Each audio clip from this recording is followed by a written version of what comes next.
Mungu wetu unayetupenda na unayetujali Bwana, nasema asante kwa sababu ya ulinzi wako kwa kila Bwana ambao umetulinda.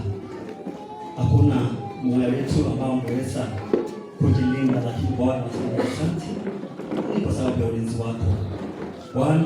Tazama wengi ambao walikuwa wakihitaji msaada wako, na wengi umewapa Bwana, nasema asante. Wengi wakaoponya Bwana, tukusoma kwa sababu umetenda tu kwamba rudi Bwana, nasema asante kwa sababu umetuamsha mahali tulikuwa hatuwezi katika nguvu na kuamka, lakini hakika Bwana katika nguvu na ufahamu tukaweza kujikuta katika mkono wako Bwana. Tunasema ni asante pia. Tumekuja hapa asubuhi mwana Mungu wetu, na tukaanza mwana Mungu na ibada zetu, tukaanza mwana Mungu ibada yetu. Hakika vipindi vyote ambao tumesalia tumebarikiwa Bwana. Tumeweza kuunga mwana Mungu kuja mahali hapa mapema ili Bwana tukaweze mwana Mungu kutumika. Ni asante kwa sababu vipindi ambao tumesalia Bwana umekuwa nasi. Ndipo naomba Bwana ili ukapate kuendelea kuwa nasi katika mwana Mungu mchana huu Bwana. Kwa zote vipindi ambao tumesalia Bwana, waje tukapate kuona Bwana. Tuinua tubariki Bwana. Asante. Tumeingia mahali hapa ili Bwana ukapate kuweza kutufundisha zaidi mwana Mungu. Kabla dunia kufika mwisho, mambo mengi tunataka kuwajua. Baba ni asante. Roho wa Mungu karibu ndani ya mioyo yetu. Kabla kuhudumia Bwana. Tukuso Bwana na yule mwana Mungu. Wale ambao wamefika mahali hapa bariki waonekane. Wale ambao wa sehemu yetu na leo hii Bwana angeweza kufika mahali hapa. Nenda mwana Mungu akiwa bado walipokagusa na kuwatendea. Baba ni asante kwa yote kwa sababu mwana Mungu umetenda na sikutenda. Ani katika jina la Yesu Kristo mwana Mungu ndiye hai. Tumeomba na tunaamini.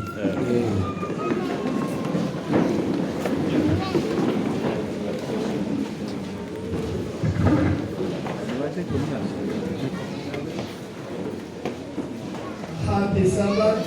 Happy day. Tusalimia hewani.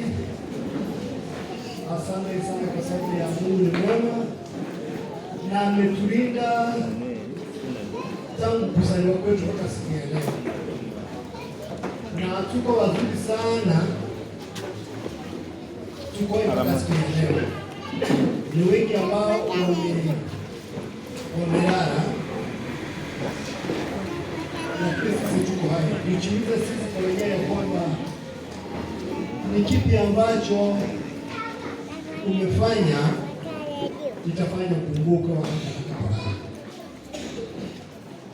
Naomba tuingie katika mambo ya makaribisho. Sijui kama kuna mwenye ambaye ameingia wakati mzee alikuwa amekaribisha kwa ishara ya mkono.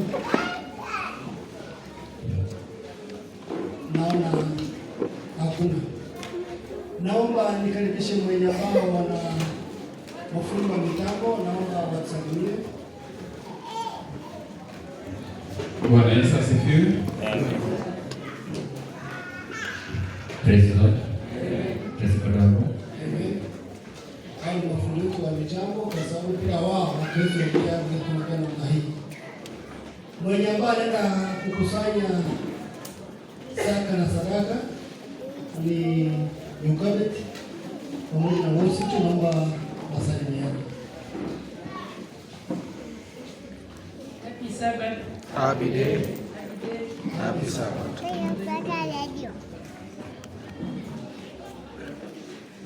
God is good All the time. and all the time. God is good.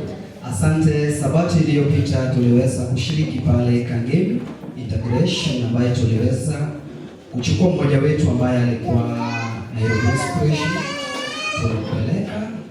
Alikuwa amefungwa kwa mifungo ya miaka 15, lakini kupitia maombi aliweza kupunguziwa hadi miaka 5. Kwa hivyo hata huko tulipotoka, pamoja na enda wetu ambaye pia waliweza kusema tukifika kwa kanisa yetu tuweze kufikisha salama. nimezipokea. Asanteni sana. Mwenye ambaye anaenda kuongea saka sadaka ni deacon wetu Duncan Biemu. God is good All the time. all the time. God is good. Ako ndani. Hebu simama.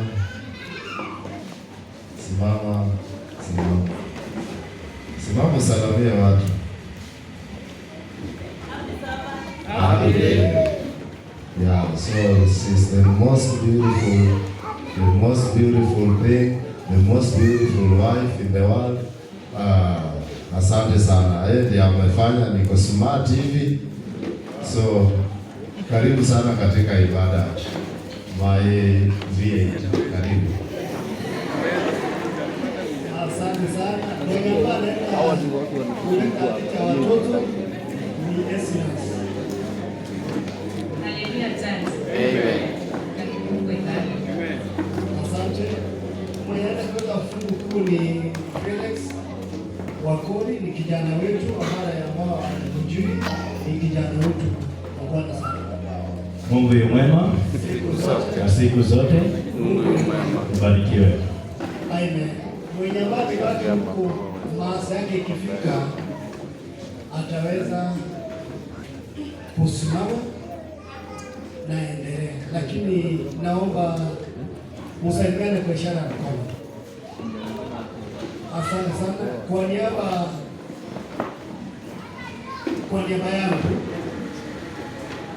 naomba mzamina ulete changamoto ama utilie maanani ama utilie nguvu chaplains. Ni kipi ambacho uliona Mungu anaweza fanya kwa binadamu?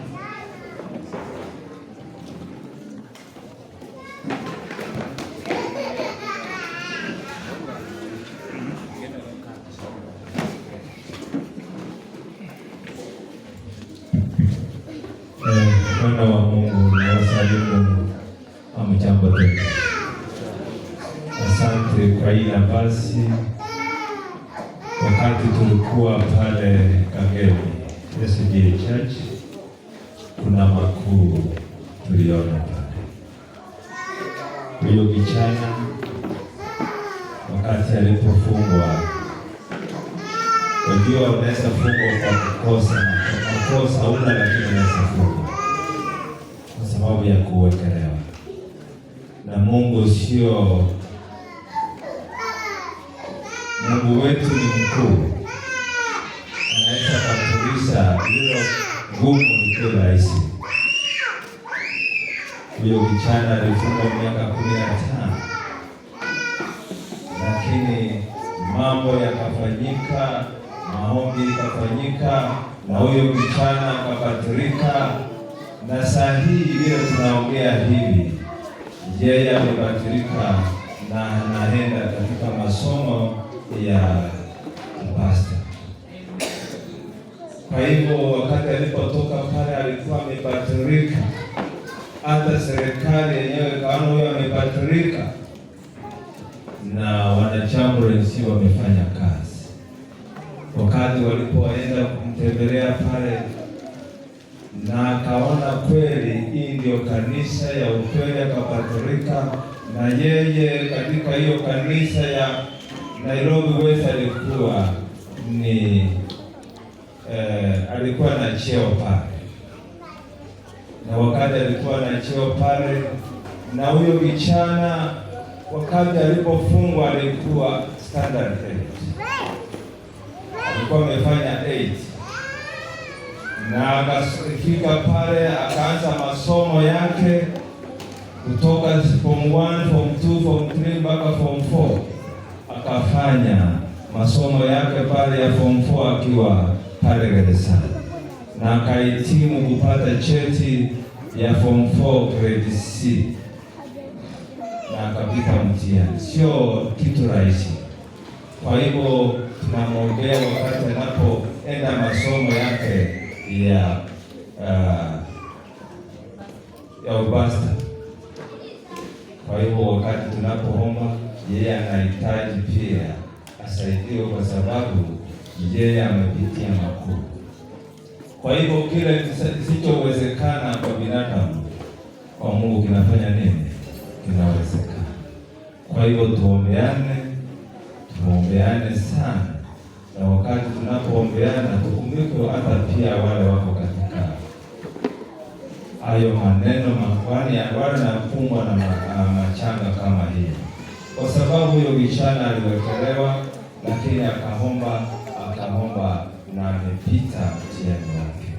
Kwa hivyo tunaomba ya kwamba Chamberlains inafanya kazi ngumu, nafanya kazi kutembelea watu kwa gereza, nafanya kazi kutembelea watu kwa hospitali na wale teniti wale wanaohitaji. Kwa hivyo isije kawa Chamberlains haina kazi. Kuna watu hawataki Chamberlains, lakini Chamberlains kuna kazi ya kufanya. Mungu aweze kuwabariki, tuombeane, kazi ya Mungu endelee. Asante. Asante sana mzee. Mungu atubariki sisi wote.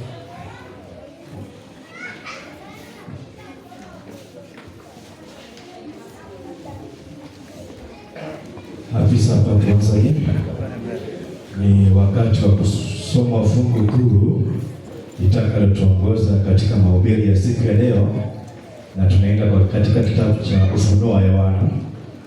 Kitabu ni Ufunuo wa Yohana 12:17. Ufunuo wa Yohana 12:17. Natumai wote tuko pale, nitawaongoza kwa kusoma. Maandiko yanasema, joka akamkasirikia yule mwanamke, akaenda zake afanye vita juu ya wazao wake waliosalia, wazishikao amri za Mungu na kuwa na ushuhuda wa Yesu. Naye akasimama juu ya mchanga wa bahari. Narudia, joka akamkasirikia yule mwanamke, akaenda zake afanye vita juu ya wazao wake waliosalia, wazishikao amri za Mungu na kuwa na ushuhuda wa Yesu. Naye akasimama juu ya mchanga wa bahari. Mungu abariki andiko hadi pale mnenaji atasimama na kufafanua zaidi. Tusimame na vitabu vyetu vya nyimbo, tufungue wimbo 171 tukiongozwa na choristers. Wimbo ni 171. Choristers, tafadhali tuongoze.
Tunapoenda kupiga magoti kwa ajili ya ombi,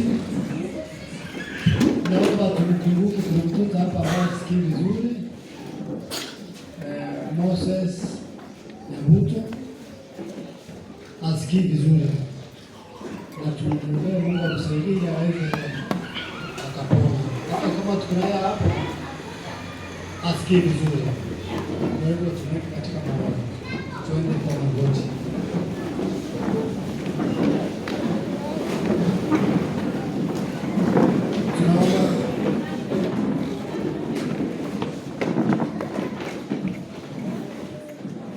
Baba wetu, Baba uliye mtakatifu, utupendaye na uliyetupenda tangu mwanzo, tunashukuru jina lako. Baba wa neema, asante kwa sababu ya mchana huu. Tumenyenyekea mbele mwako, tunaanguka chini ya miguu yako kwa sababu hatustahili chochote. Baba, naomba utusamehe na nakusihi utuongoze jinsi upendavyo mwenyewe, Mungu wa neema. Naomba amani na upendo kwa nchi yetu ya Kenya. Naomba utulivu kwa kila mmoja wetu, Mungu wa neema. Mtakatifu, sisi ni wenye dhambi ambao hatustahili machoni pako, lakini nakuomba Baba wetu tusamehe kupitia kwa mwanao Yesu Kristo, ili tunapokuita Mungu wa neema inakuwa ni rahisi kupokea ombi letu. Baba wa neema, wenzetu ambao wasikii vizuri, kama mtoto Abraham ambaye anaumwa, Mungu wa neema, Baba wa neema, mahali anakoumwa, naomba mkono wako uponyaji usikose juu yake, kwa sababu siku nyingi uliyofanya uponyaji ni siku ya Sabato. Baba wa neema, nyosha mkono wako juu yake na wengine pia, na wao ambao tuna majina yao. Naomba ukuze kila mmoja shida yake na utatulie chizi upendavyo mwenyewe, Mungu wa neema. Mnenaji wetu wa siku ya leo, Mzee Isaac, na mkabidhi mikononi mwako, anaposimama kwa ajili ya kuleta neno lako, Mungu wa neema. Asionekane bali wewe mwenyewe uonekane kupitia kwake. Yale ambayo atakasoma kunena, asinene mambo yake, Mungu wa neema, bali awe yale ambao umemwandaa tangu kuzaliwa kwake. Mtakatifu wetu, kila mmoja naomba usikie hitaji lake na ulichiku sana sana na kulingana na mapenzi yako. Asante kwa sababu umesikia ombi letu na utatenda jinsi upendavyo mwenyewe. Ndio maana sababu tumeomba tukiamini, na ni katika jina la Yesu Kristo uliye Bwana na mkombozi wetu. Amen.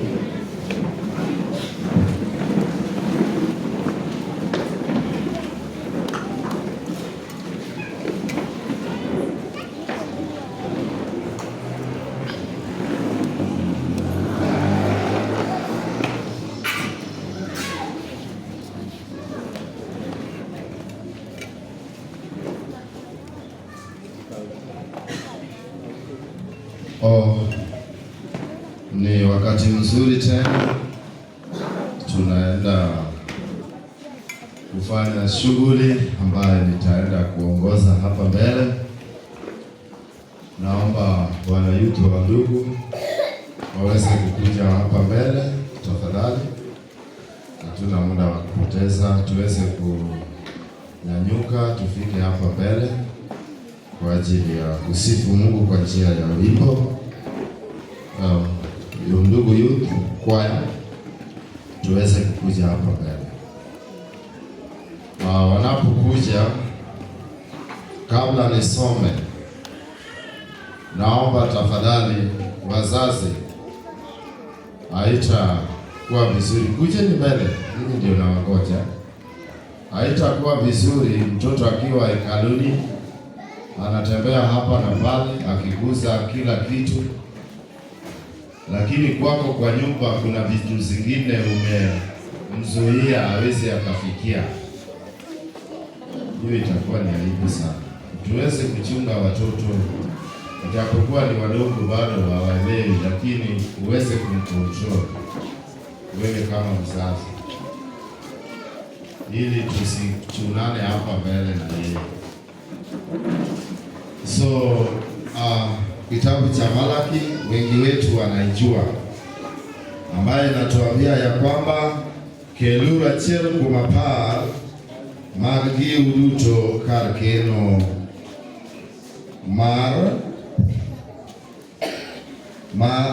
keluru achiel kumapar maggi uduto kar keno mar hekalu. So tunaambiwa ya kwamba tuweze kurudishia Mungu shukrani kupitia matoleo. Kuna watu wengi wanabarikiwa lakini hawawezi wakarudishia Mungu shukrani.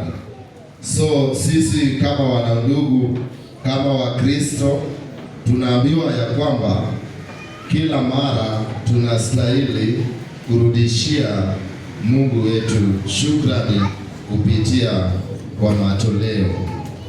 Kwa hivyo tunaenda kualika wenzangu, watapita katikati wakisanya, na kisha nitaweza kuomba baadaye. Karibuni.